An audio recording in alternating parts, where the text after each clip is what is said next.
Whether you're launching an herbal products business, a clinic, a school, or community apothecary, there are few things more essential to its success and its longevity than how you brand it.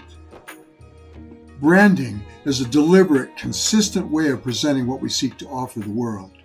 It's how we characterize our products or our enterprise, how we would like it to be perceived and remembered by others. The most important elements in branding are your business's name and what that name imparts. Its graphic logo, its story, its aims, and its mission, its feel.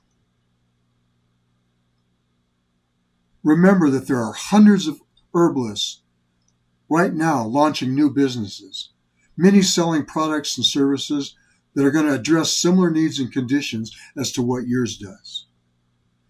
And in a mass market that's already flooded with corporate-produced herbal preparations, stock graphics, and unexpressive labeling, it becomes increasingly important that you be distinguishable from what's already out there on the market.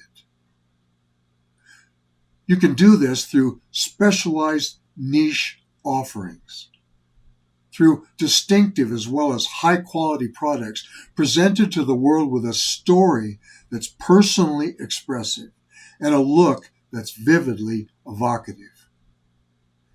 You might begin by 1. Envisioning the possible fullest expanse of products or services that you might like to offer, while keeping things as narrowly focused as possible. 2. By picturing the audience that you hope or expect might connect most with your offerings. Picture their lifestyles. Imagine their needs, their interests, their aesthetic leanings, and any discernible group trends. 3.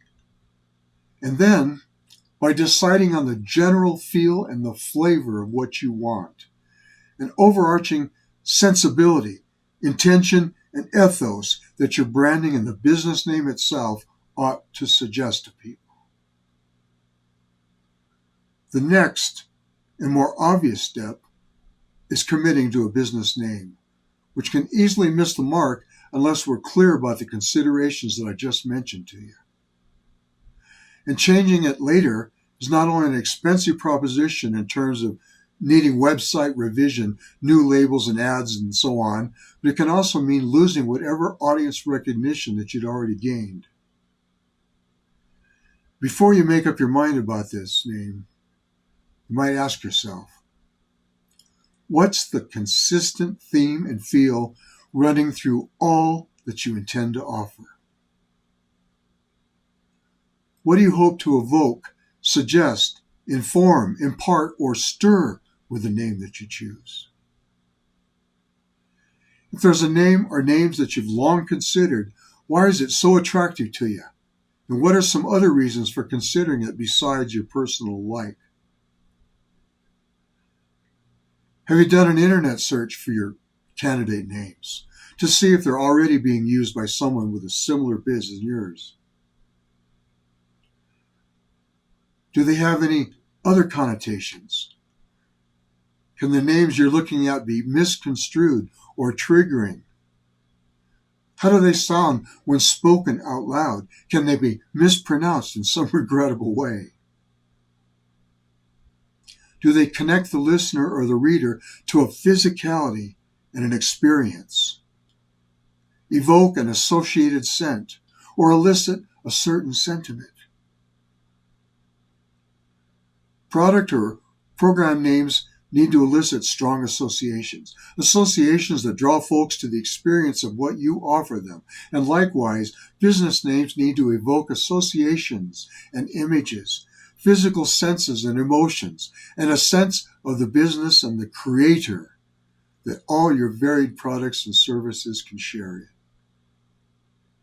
The business name is at its very best when it is experienced by listeners and readers as if it were the first words of an engaging and telling story.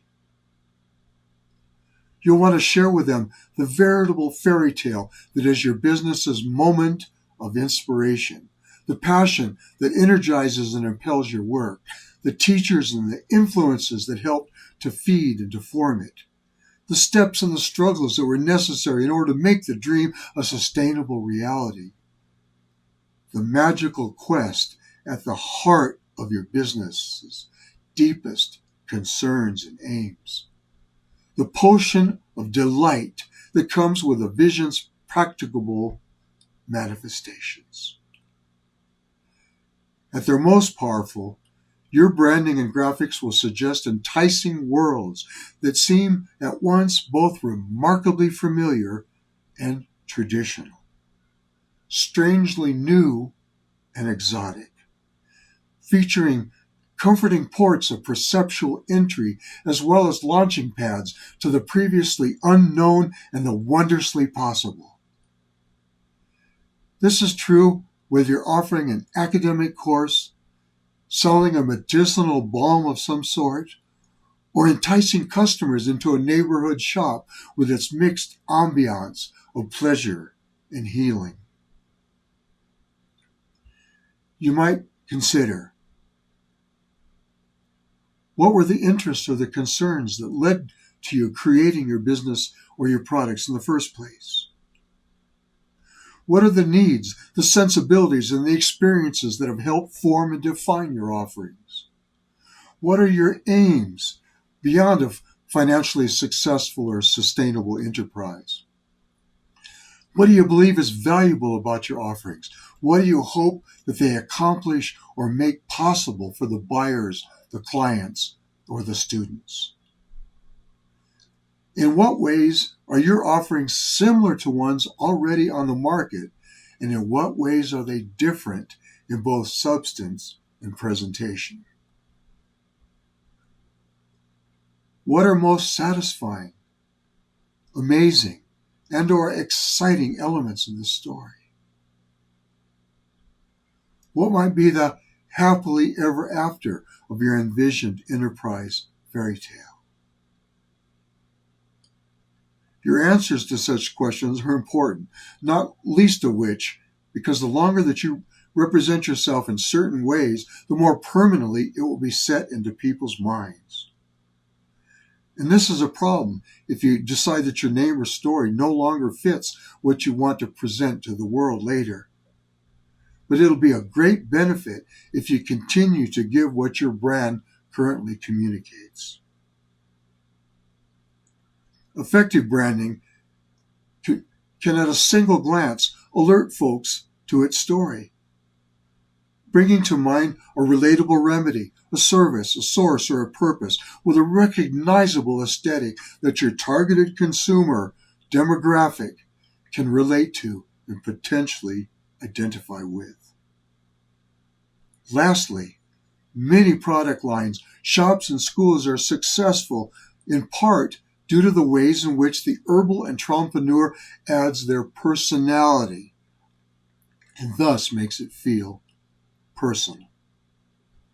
No matter how amazing your herbal medicinal blends, how well situated the shop or financially successful the herb school, it is likely to be even more sought out, more talked about when it emanates character and or is attached to a person or a persona.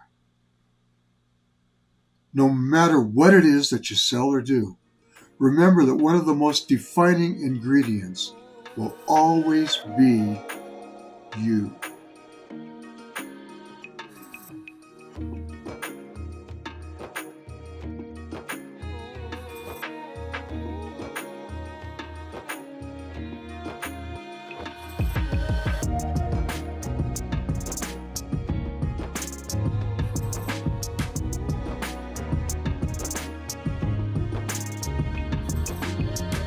Venture and savor.